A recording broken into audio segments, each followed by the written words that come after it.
I was raised in a Baha'i family with a mother that taught me the importance of equality of women and men. I was raised with the quote that comes from Abdul Baha, who says that women and men can be likened to two wings of a bird. On one side is female, and the other side is male. And it's not until those wings are equivalent in strength that the bird can fly.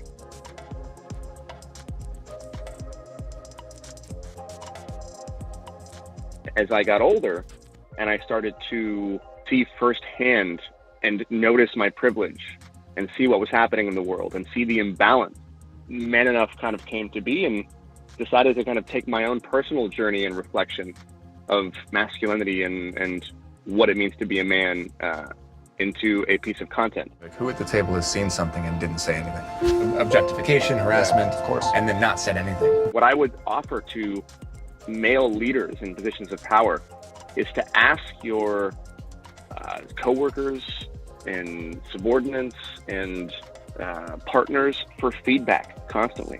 Say, hey, have I said anything that you think made you or anyone else feel uncomfortable? And if so, how can I correct it? How can I do better?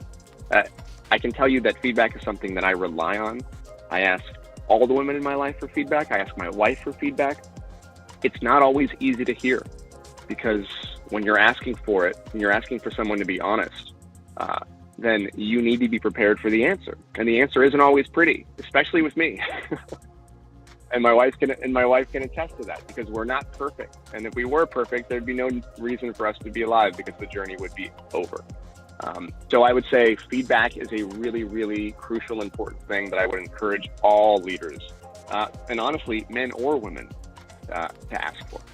For the companies out there that are really bold and that really do want to grow and want their employees to be heard and want to take the feedback, and take their company to the next level, I would say to create a very safe space. It could be done after work hours.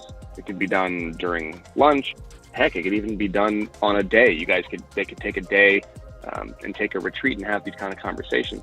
It definitely needs to be done in a way where those that speak know that there is nothing that can happen to them. They can't lose their job, and they won't get in trouble. And that's a really important thing.